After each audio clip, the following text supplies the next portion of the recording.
morning, everyone, and welcome to the New Possibilities Hour.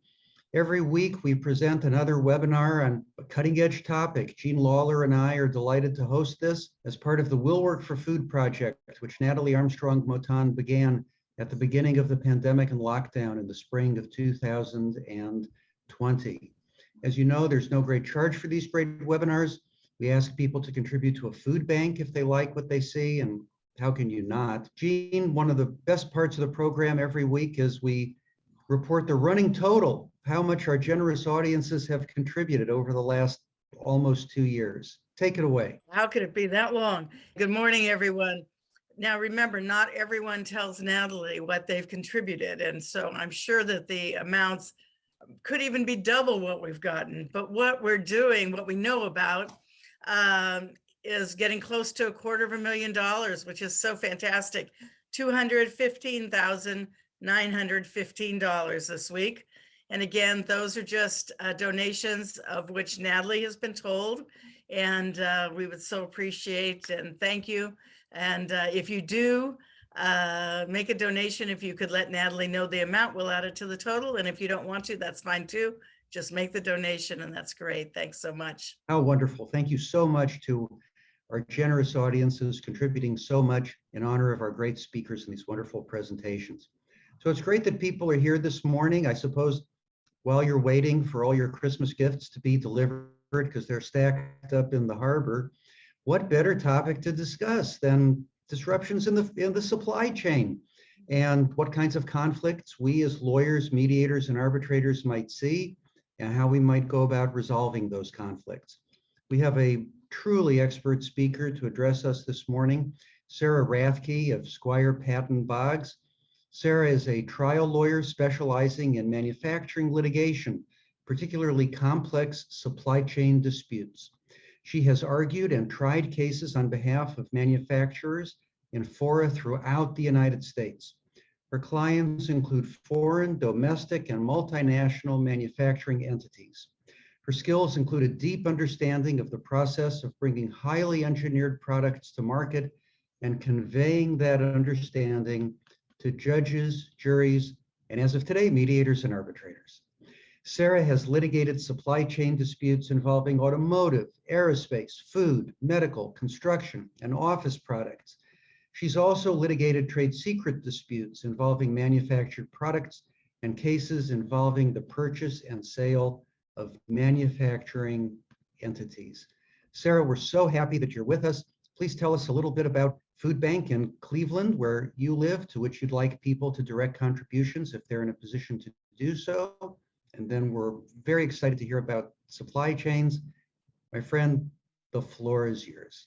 Terrific. So I'm going to first talk a little bit about Cleveland, because probably not many people know that much about Cleveland, but according to the last US Census, Cleveland has the highest poverty rate among any large US city at 30.8%. And it is also dead last among large cities in child poverty, with 46% of children living in poverty. So for that reason, coming to the rescue is often the Greater Cleveland Food Bank.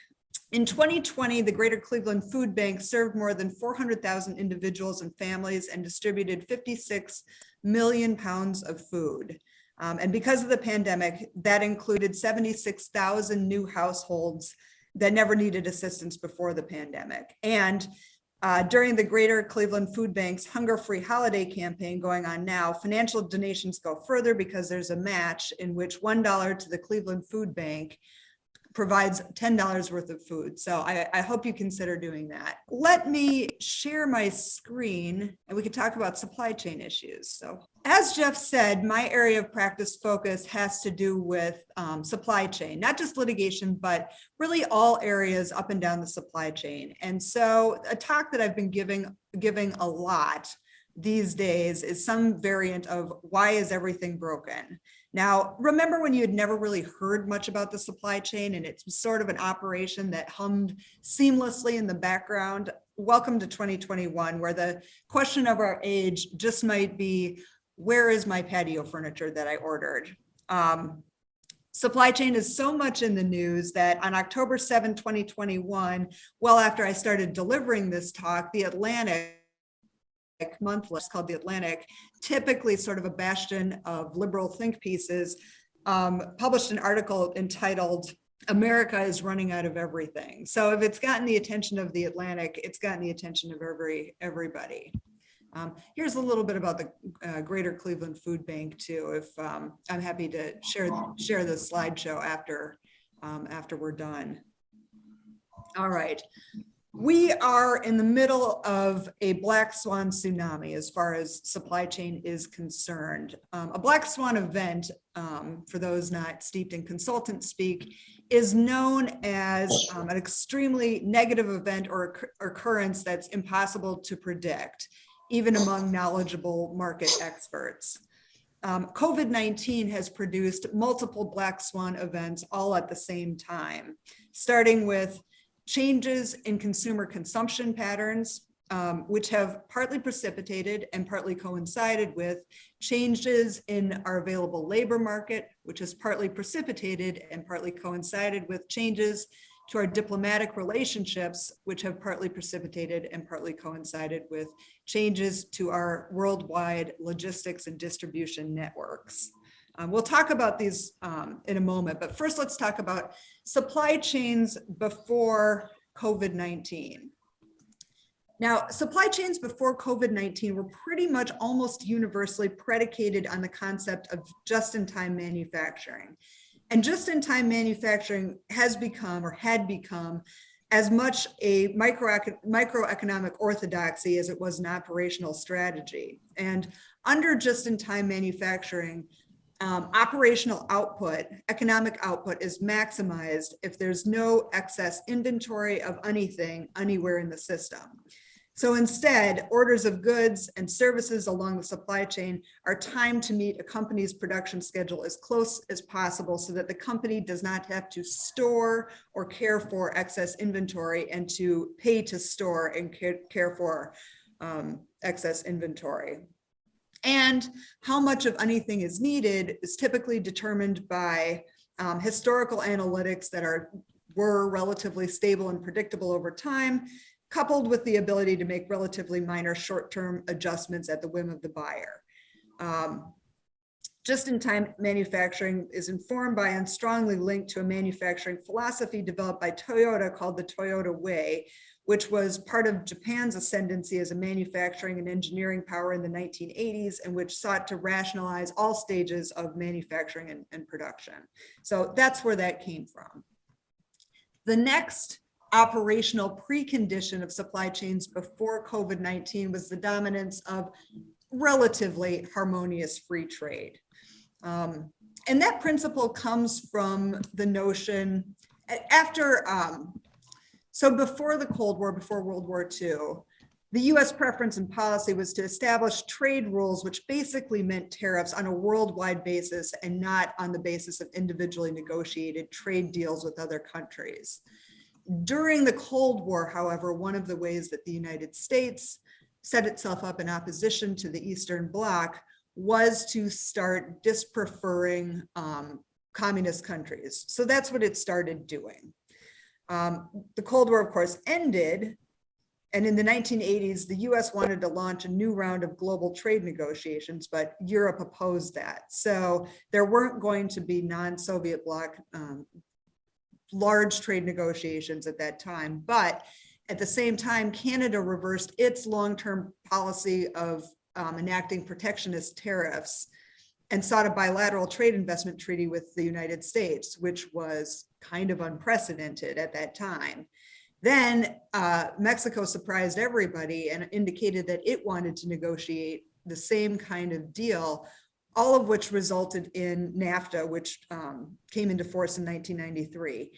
After NAFTA, bilateral investment treaties began to dominate global trade, with literally thousands in effect today. And that's the event that kind of precipitated the free flow of the international free flow of goods, components, manufacturing, that kind of thing. Against that backdrop of free trade, China arose to manufacturing dominance and became central to global supply chains. And it makes sense to examine, how does that happen? How did that happen? That it happened, however, is not in question. And today, China has the largest manufacturing output of any nation in the world, which is at 30% and growing. Now, China was not part of the global economy until the late 1970s. Before that time, China went directly from World War II, which for it began in 1937, into years of civil war where Mao Zedong's Communist Party emerged victorious in 1949. However, under Chairman Mao, China's economy was state-controlled and eventually came to be dominated by the Cultural Revolution, which forced most able-bodied workers, defined as basically everyone in China at that time, into rural areas to work on farming collectives, which had the impact of shutting down China's universities for a generation. Indeed, in the late 1970s, before the Cultural Revolution ended, 69% of China's labor force was agricultural and resentful of it. But in September 1976, Mao Zedong died, and after an interim period, his successor was Deng Xiaoping, the unlikely opener of China's economy. A pragmatist, Deng was reportedly 5 feet tall, which one commentator remarked was probably an exaggeration. Henry Kissinger at one point called him a nasty little man, but Kissinger's treatment of Deng Xiaoping softened markedly over time, to the point where you can see in his 2005 book on China, his treatment of Deng Xiaoping is actually laudatory. A man of contradictions, Deng Xiaoping fought for the communists in the Chinese Civil War, even though he was born to a landlord family that was the richest in his village, a lineage that would typically have exiled him in the communist government. But due to the evident depths of his commitment to the cause, he wasn't. In fact, he probably spent less time in exile than any Chinese communist leader who tended to cycle in and out of exile depending on Chairman Mao's whims. He was 74 when he came into power, and he was presumably just a placeholder for Mao, but actually held on to power until 1992, which was 14 years. So he was the one that began to open the economy. So in the 1980s, there was nascent economic development, but what direction the Chinese economy would grow was still very politically contested. By the end of the decade, though, 50% of enterprises were state-owned and 50% were privately owned. Now, in the 1990s, during the period that's called China's first industrial revolution, China became the world's largest producer and exporter of textiles, furniture, and toys, relatively low difficulty manufactured items. During this decade, China's exports to the US increased 7 times, but were mostly these very simple goods. In 1990, US trade with China was half of its trade with Taiwan. By the end of the decade in 1999, US trade with China was 4 times Taiwan's, leading into the early 2000s, the second Chinese industrial revolution. Now, during this period, China made the conscious decision to become the manufacturing workhorse for the world and to welcome even more foreign investment into its manufacturing sector, specifically for more complex products going into tech. Law and regulatory enforcement of manufacturers in China was very lax at that time. There was very little regulation, and it was always possible to renegotiate taxes with the local authorities. Matter of fact, the joke at the time in China was to say that you sent your secretary to go renegotiate your tax bill, but it was also in some instances literally true. China during this time gained expertise in manufacturing for Westerners and began to also at the same time engage in behaviors that we didn't like, such as helping themselves to our company's intellectual property. And opening China's economy up in that way was a very conscious choice, because China's government determined around that time that in order to steadily work towards its stated goal of moderate prosperity, it needed to add 24 million jobs to the economy each year, a Herculean task. Now, in 2001, these efforts culminate with China joining the WTO, the World Trade Organization. And because of China's economic statistics, it was allowed to join as a developing nation, which gave it very specific and special benefits that were not available to quote unquote developed nations, including restricting imports, imposing higher tariffs, and providing export subsidies. And this had the impact of further opening China to further investment and expanding China's ability to influence global trade policy. Now, here's some maps that are kind of interesting. In 2000, this map depicts the countries in blue are countries that had a greater trade relationship with the United States relative to China. The orange ones show the countries that have a greater trade relationship with China relative to the United States.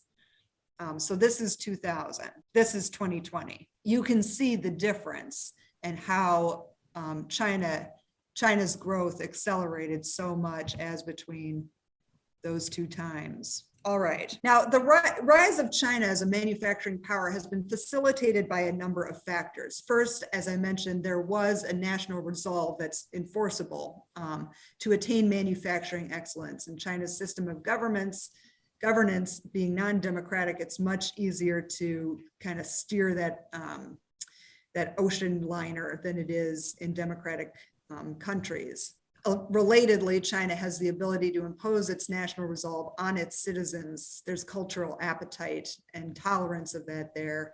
China, with its 3.3 billion people, 1.4 billion people, has the population resources to get things done. And as I mentioned, it has an internal need to add millions of jobs per year to keep its population economically afloat. So now there's COVID-19, which has given rise to what I like to call the new mayhem. I will give you a chance to absorb some of the entries on this slide, but it's against the backdrop that COVID-19 hit, ushering in the Black Swan tsunami. And here are some of the consequences to this mayhem. Each one of them undoubtedly hits home for somebody, from inflation to power rationing in China to the fact that they are now rationing alcohol in Pennsylvania. It could happen to you. All right.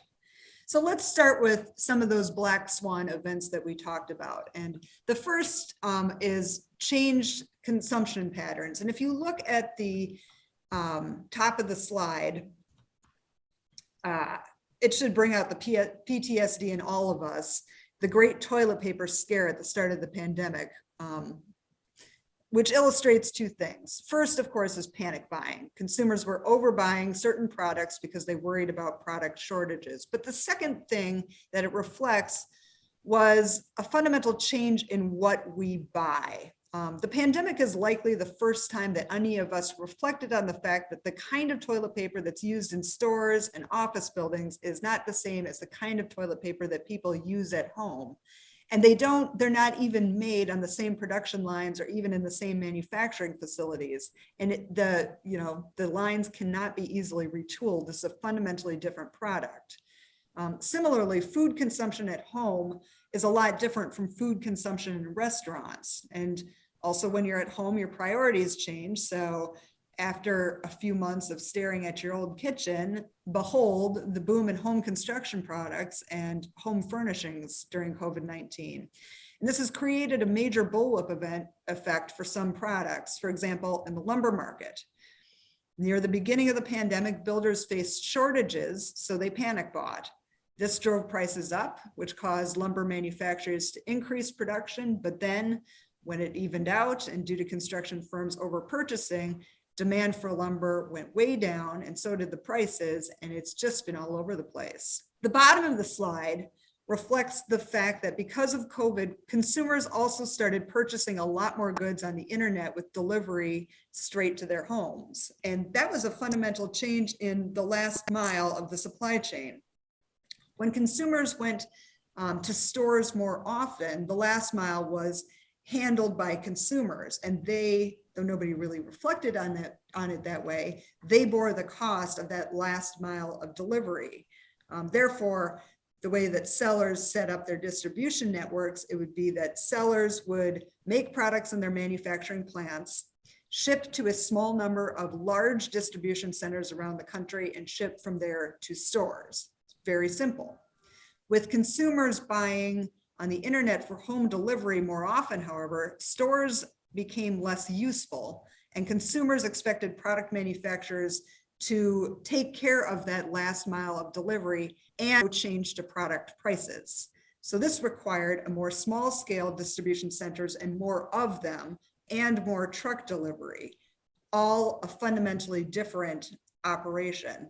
So the next Black Swan event was changes in available labor. So when COVID-19 hit, we were already midstream through the process of baby boomers retiring from the workforce. We were also nearing the end of the United States economic transition to a largely service-based economy. And meanwhile, when the pandemic hit, we had a situation where schools and childcare was suddenly not reliably available, making it very difficult for parents in particular, and especially mothers, to work. Indeed, today, women's participation in the workforce, those rates in the United States are as low as they've been since the early 1980s. So that is the major cause for the labor shortage that we are seeing now. I know there's, political talking points surrounding that. Those are mostly inaccurate. And meanwhile, there's a sudden surge in the need for specific types of workers, mostly in logistics and transportation, leading to our third Black Swan event, the changes in our nationwide logistics network. And here I think it's helpful to simply offer a few statistics. First, the cost of shipping containers from China to the US East Coast has increased more than 50% from a year ago, according to Forbes. Shipping times have increased 83%. Second, shortages in port workers at Los Angeles and the Long Beach ports means a record-breaking 73 ships were unable to unload in September 19, 2021. And clearly I need to update my script. That was record-breaking at that time until October came and it exceeded 80 ships. In response to this buildup of container ships in the San Pedro Bay, the Biden administration has been meeting with port operators and to encourage them to extend their operating hours to 24 hours a day from 16, like most major ports in Europe and Asia do. But the first and the Long Beach, one of those two ports agreed to do it. And in the first week of doing that, nobody availed themselves of the greater hours, because you can open those ports all you want, but if warehouses aren't open and if the next links in the supply chain aren't operational, there's no point in doing it. So the Biden administration then began working with those links. And now we're seeing that supply chain congestion is clearing up a little bit. You now read that some of the big retailers have adequate stock for what they believe that people are going to buy for the holidays. That is true of the big retailers, but as so often happens, the losers in this situation, the people that can't afford to pay for expedited or prioritized shipping, charter their own boats, that kind of thing, those small businesses typically lose out relative to the big guys. Warehouse occupancy rates in Southern California are currently at 98%, completely full. Occupancy rates are 96.4% in all of the Western United States. And industry experts project that there's currently 25% less warehouse space available than is currently actually needed. Truck shipment costs are currently 3 to 4 times what they were pre-pandemic. And in the summer, you may recall that the Delta virus shut down many Asian ports, most notably in Malaysia and Vietnam, whose government was slow to move on obtaining vaccines and who only had about 1% of their population vaccinated at that time. They've rapidly increased that, and they feel that they are now shutdown proof. It's not likely to happen again. In answer to your question, where are my Nikes? The biggest retailers, Walmart, Costco, Home Depot, Target, IKEA, they're able to charter their own shipping vessels, but that's economically feasible only for the biggest retailers. The fourth, and in some ways the most intractable Black Swan event, most permanent one, is changes in our diplomatic relationships. We are in, or at least very near, a Cold War with China. cooled tensions between the United States and China are something that's happened before, but this time the likelihood is that relations with China will not improve, at least not anytime in the near future. Most likely they will get. And while we're all waiting for the Biden administration to fully outline what its China policy is going to be, China also on an economic level is steadily losing its manufacturing advantages for Western companies by the day. So between 2005 and 2016, Chinese manufacturing labor costs tripled to $3.60 an hour. By 2018, it had gone up to $5.51 an hour. Mexico's manufacturing labor costs, meanwhile, were at $4.45 an hour, with considerably less logistics needed to obtain goods from Mexico. Meanwhile, the Biden administration has signaled that it intends to continue to take a hard line with China, including the fact that the Trump administration tariffs are not going away anytime real soon. Now, of course, tariffs don't actually really bother China all that much, since the Chinese government covers the cost of tariffs for its companies, unlike in the United States. But the sanctions and potential for sanctions, that one actually does get to them. Meanwhile, China's imposing economic retribution on the US. For example, China has blocked its airlines from buying billions of dollars worth of aircraft products from Boeing over the past 2 years. And while that looks like there may be some movement in those negotiations, that has hit some American companies very hard. China is doing this on purpose. It is fully aware that these changes will drive Western companies out, and it knows that it no longer can count on these economic relationships, although frankly, Chinese companies on the ground would prefer to have the relationships stay the way that they have been. But at the same time, because of China's economic successes during the last 4 decades, it is making a choice to consciously focus on its own consumer markets and those of its closest neighbors. That's who it wants to sell to now. However, as many Western companies know, it can be very difficult to move manufacturing operations out of China. First, it's required to pay workers the duration of their contracts, which is typically 1 or 2 years. There really isn't at-will employment in manufacturing in China. China has a law that indicates that typically production equipment and other infrastructure, factory infrastructure, cannot leave China. And factory operators have stolen or will steal as much IP as they possibly can. Meanwhile, for companies leaving China and going to other Asian manufacturers such as Vietnam, Malaysia, it's been reported that they should expect dramatically increased product defect rates, with Vietnam, at least in the beginning of the transition, this was reported sometimes as high as 40% of production will be defective. So what are the new alternatives to China? People actually are, we've been talking about reshoring, resourcing for probably a decade. Statistically, there actually hadn't been that much movement on that until recently. So what are the alternatives to China? Now, whatever they are, it won't be like China. There's no more Canton Trade Fair. There is no more fully integrated manufacturing, logistics, government relations available. Everything that's going to happen with other countries is, at least for the near future, it's very DIY, do it yourself.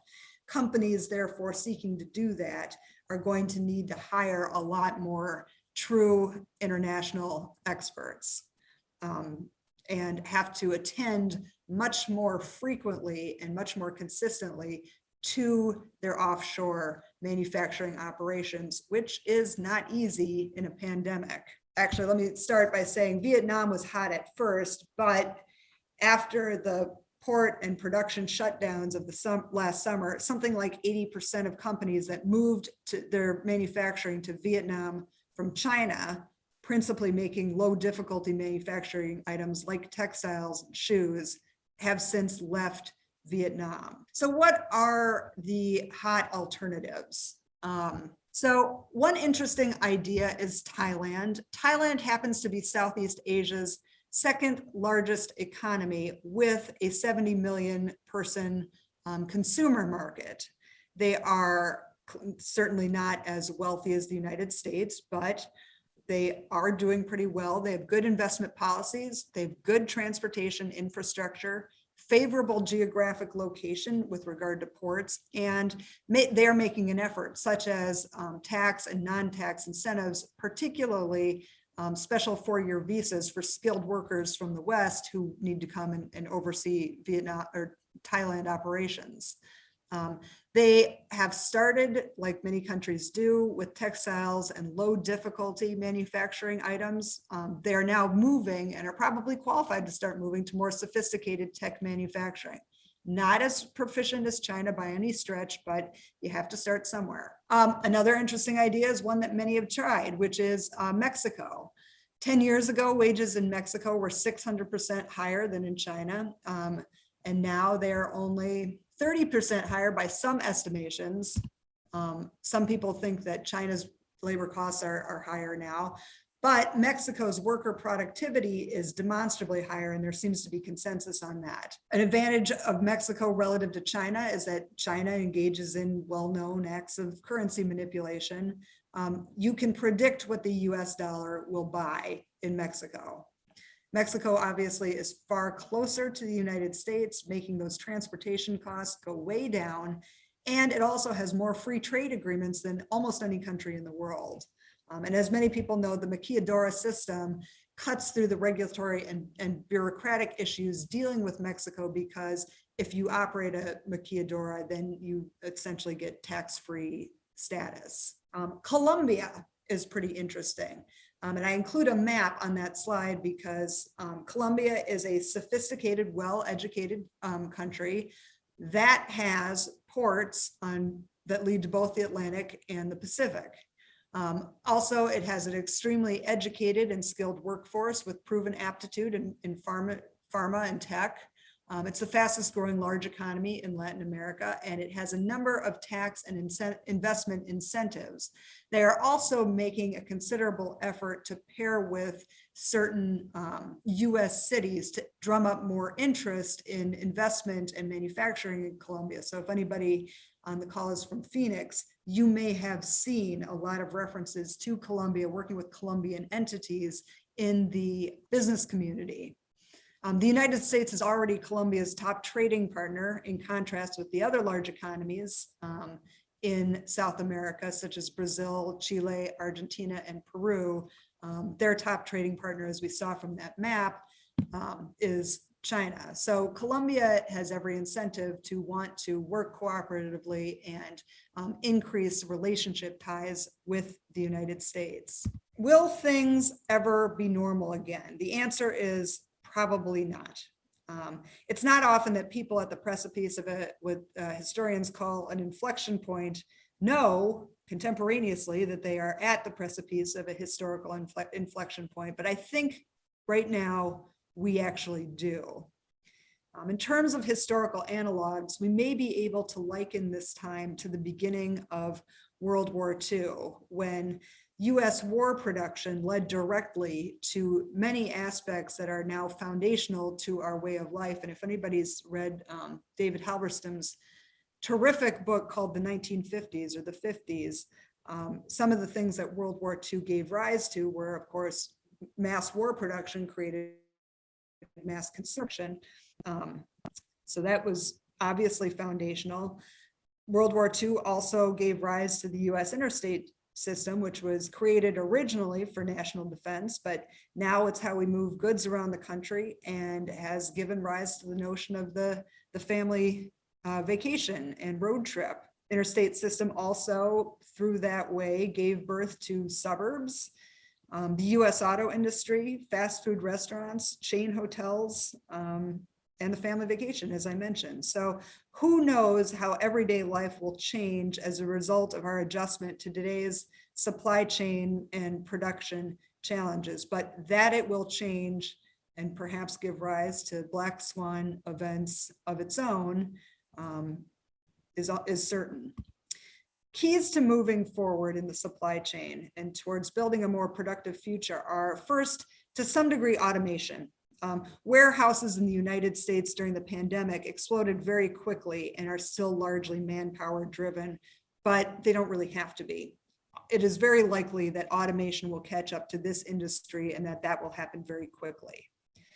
The second key to moving forward is innovation, developing successful technologies to adapt to our new manufacturing ecosystem.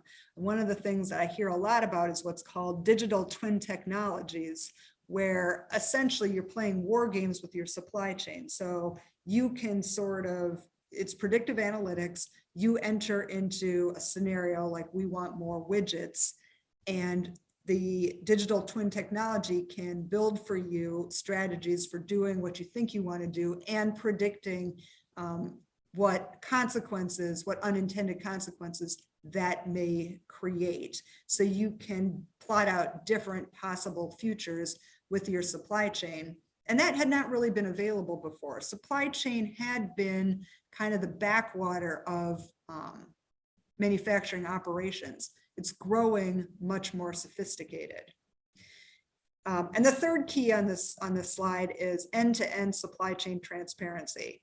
The best way to get closer to returning to just-in-time manufacturing is to increase visibility as to where available components, materials, and services are, but needs to be done in a secure way. And America's most important resource has always been the inventiveness of its people, and that will also drive moving into the future. Shameless plug for a book I wrote with a gal who's on the West Coast named Rosemary Coates.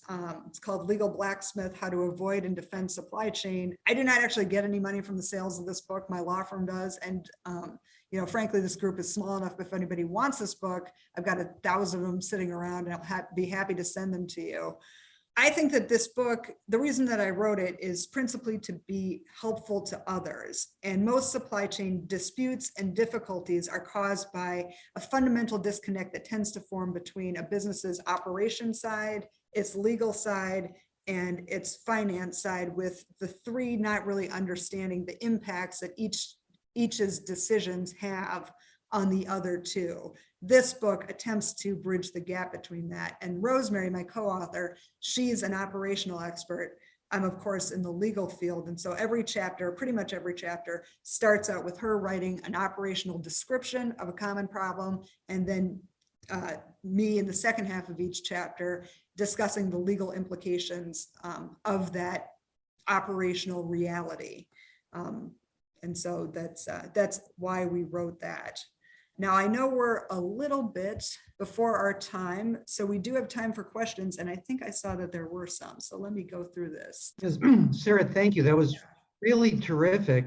Let me start with a question. Sure. And that is, oftentimes when we mediate cases, we find that there are interesting issues behind the table, different constituencies within a client company, and we have to spend some time working on those as well. And you just alluded to that when you talked about different groups within companies, the sales organization, finance, and all the rest. Can you go into a little more detail on that and tell us about what we might be on the lookout for, what we perhaps should be more sensitive to in that regard? Yeah, sure. So oftentimes, and for this scenario, this is like, presume somebody is, a company is developing a sophisticated, very technologically complex product. The engineers working on that development will probably work with the people on the buyer side. So let's just say it's like an airplane component, an airplane engine component. The component engineers there'll be a contract between the parties executed by some guy 4 years out of law school and some other guy who's 7 years out of law school, without really a full understanding of what goes into the operation and engineering of that. So that contract will be executed, may or may not be shared with the actual engineers. It may or may not have enough flexibility to accommodate what the engineers need to do as they're developing this product. However, we'll have committed to a price ahead of time that may or may not accurately reflect all the R&D and development costs that go into that. That is a very common scenario. And then, if a part needs to be modified, if something needs to be changed, engineers will agree to do that without being aware of the legal impact of that is it a contract modification? That kind of thing. And meanwhile, finance has made its budget projections based on the anticipated contractual cost of that and is working from that, but that may or may not be a realistic cost depending on, how the parties work through changes or unanticipated realities. So that actually that very scenario is the one that brought Rosemary Coates, my co-author, and I together, because I had hired her as an expert witness to talk about some supply chain issues in a case involving the purchase and supply of sophisticated aircraft engine components. So when you're trying to mediate or settle a case like that, is it likely that the mediator will be brought into the loop on these kind of internecine issues in a business or company? A mediator could be brought into the loop. I mean, typically it's when a dispute has formulated to some degree, but companies do prefer to mediate if they can. Sometimes they can't. Sometimes, a lot of times it's frankly the fact that there is this disconnect in what the different constituencies within a company, finance, operations, legal, what they want, that makes it very difficult to, they can't even join issue internally. So joining issue with the other side can be very difficult. So, but yeah, mediation is very common in those disputes.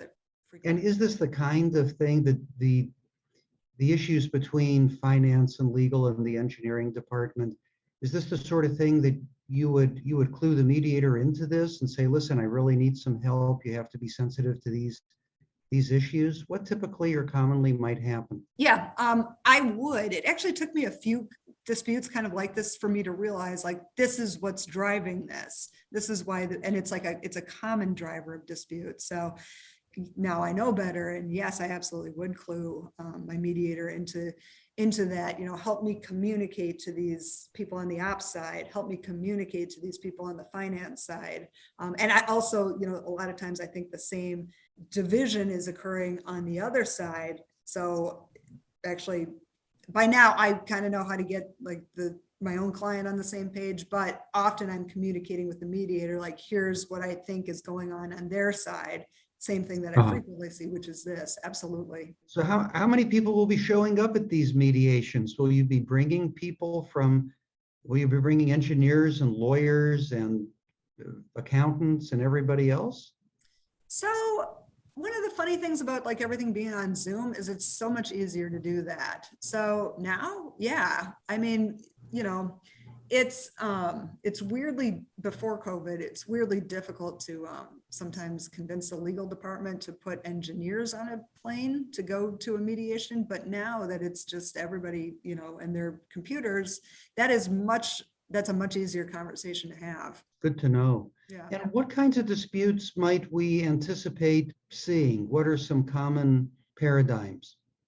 Right now, I think you'll see a lot of price increases that people will argue are justified or contractually allowed, a little bit of force majeure precipitated by any number of things that are happening in the world that prevent getting goods and services to people as ordered on time and that kind of thing. I think that it's going to take a while for those things to spool through the courts, especially since it's kind of hard it's always hard to get court time. But of course, now that it's loosening up a little bit, the priority should be on criminal matters first, civil matters second. And in terms of settling these kinds of disputes over price increases, whether they're warranted or allowable, is it the general orientation of everybody gives something, everybody gets something, or do the players in these kinds of disputes tend to be more rigid? So I'm seeing flexibility coupled with resentment. I think, buyers for decades have always had the upper hand in negotiations, and that's not really true right now because at the end of the day, suppliers are more limited in the amount of products that they're making. And so it's just kind of it's a what would you call it? It's a buyer's war, right? And so if you want your proportion of what is my scarce allocation, you're going to have to pay for it. Otherwise, maybe I claim force majeure. If I do, force majeure rules allow me to allocate however I think is reasonable. You'll never really win that. And maybe I'm wrong, maybe it's not like a justified force majeure event, but do you really want to fight about it? Or do you want like your automotive components? You choose. And buyers also have a complexity that like, even if something is absolutely clearly not a force majeure event under the contract or under the common law, whichever applies, or under the UCC, whatever applies, if you scratch a little bit under any particular dispute and the buyer wants to say your failure to provide parts is holding up my production line, scratch underneath that assertion a little bit. And if there's some other part that's there's scarcity of, there's no causation there. You can't actually prove that. One funny thing that I've seen in the automotive industry right now is car buyers have like been stymied in their ability to buy like very small parts, such as the semiconductors, but not exclusively related to that. So they avoided buying like just larger parts like roofs, hoods, that kind of thing. And so when they finally get a release of the small parts so that they can start going again, they like put a crash, like just, crash their component suppliers for the bigger parts that they didn't want to store.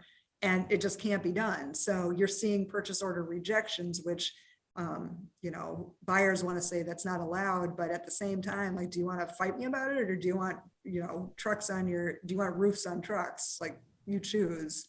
So that's kind of a common fact pattern I'm seeing a lot of right now. Are the disputes, Sarah, commonly between people with long-term ongoing relationships, or are they more people with spot contracts? And are the resolutions of these disputes different depending on the length and stability, if you will, of the relationships between buyers and sellers? Yeah, so I mean, it's between people who think that they have long-term relationships, but maybe don't. And this is going to get real lawy for a second, but under the UCC, which governs the purchase and sale of goods, so like everything with manufacturing, you can have a contract that is silent as to just about any term, and either like there would be a gap filler, the term will be whatever is reasonable under the circumstances. You can do that with almost anything.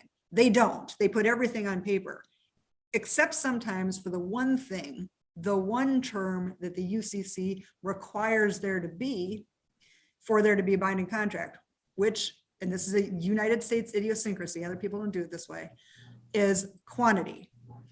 For whatever reason, UCC 2201, the statute of fraud, says you can't have a binding contract unless it specifies quantity in writing or is a requirements contract, or an output contract, which is just as good.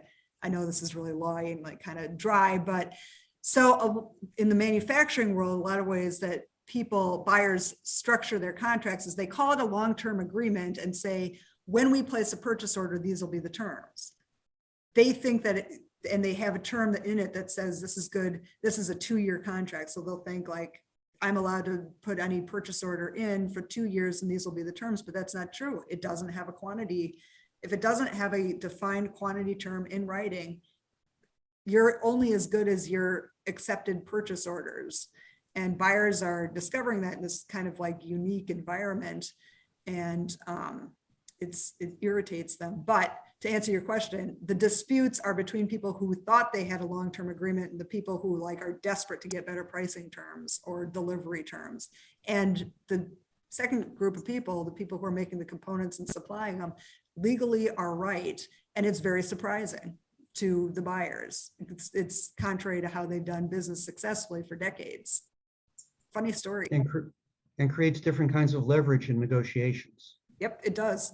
It does. And there's always a moment of shock where they realize that this isn't binding. And we've thought it, all of our contracts are structured this way. And like, Jesus, do you think other people are going to find out? But I maintain like running legal research on this with a couple of exceptions in Michigan from the recession, where you can tell just the Michigan court was reluctant to like not help the automakers at that time because they were in financial distress and their economy hinges on that.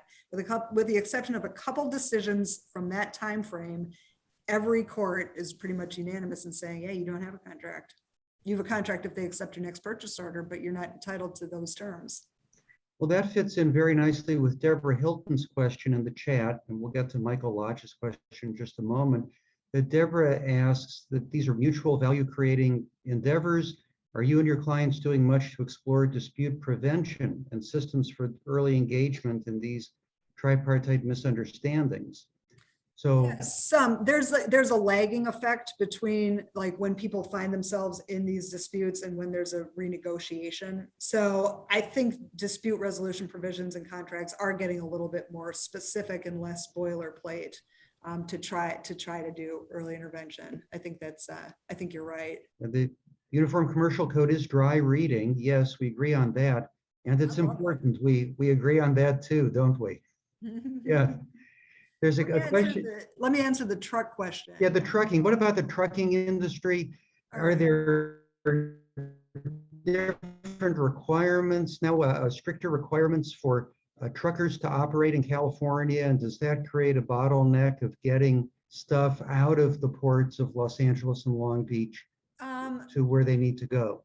I don't think there are more stringent trucker requirements, like trucker training in California, but I do think that the emissions, you may have a point on the emissions. I think I have heard that. I think nationwide, the federal government has done some things to like expedite trucker training and qualifications so that there could be more truckers. And I know that they're starting to creep up. It's just not happening as fast as it could. And also, for whatever reason, I've read numerous times in the Wall Street Journal that like truckers prefer to work like very early morning hours and knock off at like in the early afternoon, and there's limits to how much they can drive a day. So that's another sort of headwind for this 24-hour-a-day logistics network plan that the Biden administration has. So I mean, they'll just have to kind of agree on that. But California, I mean, at some point, a very common regulatory pattern is California adopts new regulations that are more stringent than the rest of the world. And then people that do like the big companies that do business in California and elsewhere, like, you know, you see them like virtuously advocating for these stricter requirements to be everywhere. It's not really that they've suddenly become altruistic. It's because they've already decided that they're going to operate to the strictest requirements everywhere, which is costly. So they want all their competitors to have to do that too. Fascinating stuff. We have a couple of minutes left. Are there any last comments or last words, Sarah, that you have for us? No, I think like really after 56 minutes, I can honestly say that you people now know everything that I've ever known. And now we just need to get out there and mediate and arbitrate. And for those on the line who are litigators, represent clients and get these disputes resolved so that the wheels of commerce can move forward. People can get what they need, right? Yep. And I see a request for the book in the chat, and I've taken a picture of the address for that, so I will send that. But if anybody else wants one, go ahead and email me, because that way I can just forward it to my secretary and it's much easier. Okay, and your email is? Very easy to find, but it's sarah.rathke @Squire, my law firm, SQUIRE. My law firm is Patton Boggs, so squirepb.com. Fantastic. Yeah. Sarah, this has been a most illuminating presentation, the historical perspective, multidisciplinary perspective that you've brought to us, your depth of knowledge, the detail, just been a wonderful hour. Thank you so much. Jean, any last thoughts or comments from you? Thank you so much, Sarah. I actually was wondering if you had any thoughts on the latest announcement that the United States is not going to send any diplomats to China for the Olympics, and now other countries have joined in that as well. I mean, that Biden guy, like, he means it. And I mean, Trump was hard on China, Biden's hard on China, but I think where Biden is more effective is that he's reactivating the network of allies. And so I forget what it was a couple months ago, but some trade issue where he looped in 7 other players in, that were China's neighbors, like Australia, Indonesia, that like China has more numbers than the United States, more numbers in practically every way. But if we can still activate the ally network, that's probably the most effective way to do it. I am a little surprised, just because, I mean, the Olympics are kind of like Christmas, like you don't mess with it, but apparently we're going there. Thank you.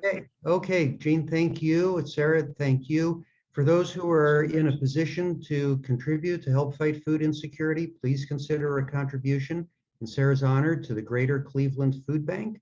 That's www.greaterclevelandfoodbank.org. A great idea, a great series of events. So thanks for setting that up. What a great idea. Thank you. So it's Natalie Armstrong-Motan who came up with the idea and invited Awesome. Jean and me to join the team. So the kudos for that really originating this belong all to Natalie. Thank you so much, my friends. We'll see you again next week. And with that, we are complete.